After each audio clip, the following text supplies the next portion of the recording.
বলছে বাংলায় স্বাগত। এই মুহূর্তে আমি রয়েছি ভিআইপি রোড জগৎপুর, সেই যে সংযোগস্থল, সেখানে রয়েছি। কেন রয়েছি আপনারা দেখুন, ভিডিওতে দেখাচ্ছে। এখানে শ্রী শ্রী গুরুচাঁদ ঠাকুর সরণি, এই নাম দিয়ে রাস্তাটি তৈরি নামকরণ হচ্ছে। আপনারা সকলে জানেন ভিআইপি কেষ্টপুর থেকে, জগৎপুর ভিআইপি থেকে সরাসরি চলে যাচ্ছে একেবারে নিউ টাউনের যে যাত্রাগাছি নিউ টাউনের যে রাস্তা, সেই রাস্তাটা, সেই দীর্ঘ পথ কিন্তু নামকরণ হয়ে যাচ্ছে শ্রী শ্রী গুরুচাঁদ ঠাকুর সরণির নামে। কিভাবে হচ্ছে আমরা এরপরে শুনে নিচ্ছি, এবং তার সাথে মতুয়া সম্প্রদায়ের প্রায় প্রত্যেকটা মানুষের উন্মাদনা আমরা দেখাবো। আমরা তাদের বক্তব্য শুনে নেব। শ্রী শ্রী গুরুচাঁদ ঠাকুরের নামে রাস্তা উদ্বোধন হলো। দীর্ঘদিনের দাবি ছিল, আমরা অনুষ্ঠানেই শুনতে পেলাম। মতুয়া সম্প্রদায়ের এই যে অনুষ্ঠান, এই যে রাস্তার নামকরণ, সেই নিয়ে আপনার বক্তব্য। তো এটা হরি গুরুচাঁদকে সম্মান করা।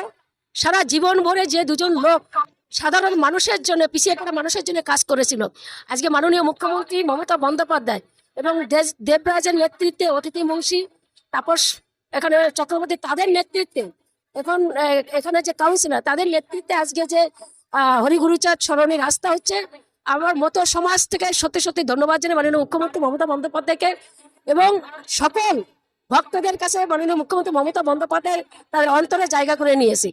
শুধু এইটা নয়, অনেক কিছু, মানে মাননীয় মুখ্যমন্ত্রী মমতা বন্দ্যোপাধ্যায় যে আমাদের মতুয়াদের যে একটার পর একটা আমাদের দিয়েই যাচ্ছে, আমরা মনে করি যে দিদি এইভাবে আবার হরি গুরুচাঁদের কাজ করছে।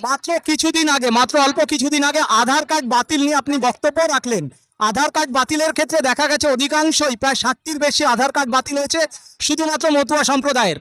এই বিষয়ে আপনার বক্তব্য কি? কেন্দ্রীয় সরকার কি বিমাতৃসুলভ আচরণ করছে মতুয়া সম্প্রদায়ের প্রতি?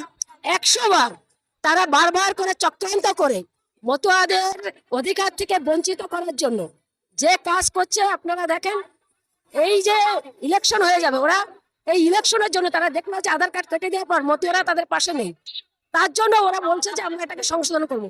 দেখবেন ভোট হয়ে যাওয়ার পর যদি সরকার গঠন করতে পারে, সব থেকে যদি ক্ষতিগ্রস্ত হয় এই মত ধর্মের লোকরাই সব থেকে বেশি ক্ষতিগ্রস্ত। তাদের আবার গোলামে পরিণত করার সেন্ট্রাল গভর্নমেন্ট সেই নীতি প্রয়োগ করছে। আমাদের পাশে বিধায়ক রয়েছে, বিধায়ক অদিতি মুন্সি।